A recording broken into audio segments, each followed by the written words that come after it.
চলে এসেছে নতুন একটা ভিডিও নিয়ে। আজকের ভিডিওতে আজ আমরা যেটা শিখবো সেটা হচ্ছে হোয়াট ইজ অ্যান্টি হিরো। তোমরা দেখবে যখনই কোনো সিনেমা দেখো বা যখনই কোনো গল্প যখন পড়ো তখন দেখবে হিরোরই এক প্রকার একটা অপোজিট ক্যারেক্টার আমরা দেখতে পাই, অ্যান্টি হিরো। মানে যেই ক্যারেক্টারের মধ্যে ক্যারেক্টারটিকে তুমি গুডও বলতে পারবে না আবার ইভিলও বলতে পারবে না, এক প্রকার একটা balancing character between the two sides, good and এবং ইভিল। ওকে, তো আজকের এই ভিডিওতে আমরা সেটা জানবো যে হোয়াট ইজ অ্যান্টি হিরো, কাকে আমরা বলি অ্যান্টি হিরো সম্পর্কে। চলো দেখা যাক। First of all, in literary criticism, আমরা যখন লিটারেরি ক্রিটিসিজমে পড়বো তখন আমরা অ্যান্টি হিরো সম্পর্কে এক প্রকার একটা আইডিয়া পাবো। তোমরা যেমন সেই সময়কালে সোফোক্লেসের বা একদম প্রাচীন কালে যদি সেই সকল তোমরা গল্পগুলো যদি পড়ো, যেমন ইডিপাস দ্য কিং আর অন্যান্য যে সকল গল্পগুলো রয়েছে, সেখানে কিন্তু অ্যান্টি হিরোর ব্যাপারটা তুমি কিন্তু দেখতে পাবে।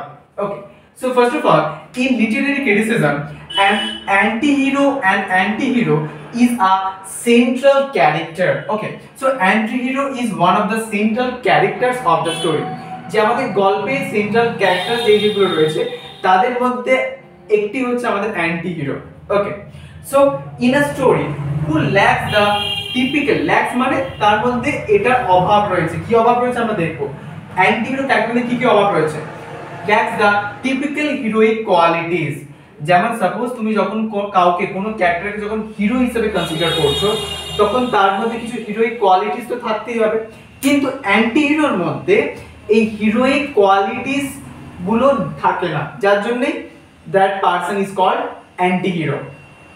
কি কি থাকে না, যেমন লাইক আমরা বলতে পারি bravery, morality or selflessness. So these are the heroic qualities যেইগুলো অ্যাকচুয়ালি আমাদের অ্যান্টি হিরোর ক্ষেত্রে থাকে না, তাই জন্যই that person is called as anti hero.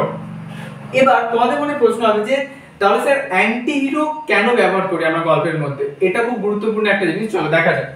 So anti heroes are used in story telling, যে আমরা আমাদের গল্পের মধ্যে অ্যান্টি হিরো ব্যবহার করি কিসের জন্য, টু ক্রিয়েট, তৈরি করতে। কি তৈরি করতে, more complex, okay, more complex, relatable, morally ambiguous characters. তো complex, relatable, morally ambiguous character তৈরি করতে, যেটা কি করবে, দ্যাট চ্যালেঞ্জ করবে।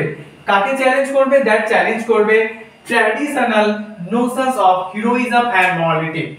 যে আমাদের গল্পের মধ্যে যে হিরোইজমের যে নোশনস গুলো রয়েছে বা মরালিটির যে সকল নোশনস গুলো রয়েছে সেইগুলোকে চ্যালেঞ্জ করবে আমাদের এই অ্যান্টি হিরো, বা তাই জন্য অ্যান্টি হিরোকে গল্পের মধ্যে আমরা রেখে থাকি।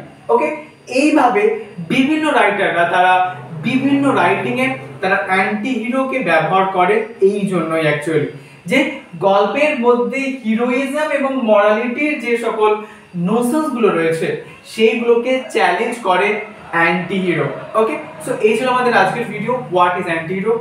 কারো যদি বুঝতে কোথাও অসুবিধা হয় তাহলে তোমরা অবশ্যই কমেন্টে সেটা জানাবে। অ্যান্ড তোমাদের এক্সাম খুব সামনে রয়েছে, বেশ হলে খুব ভালোভাবে পড়তে থাকো অ্যান্ড সাবধান থেকো এবং সুস্থ থেকো। Thank you.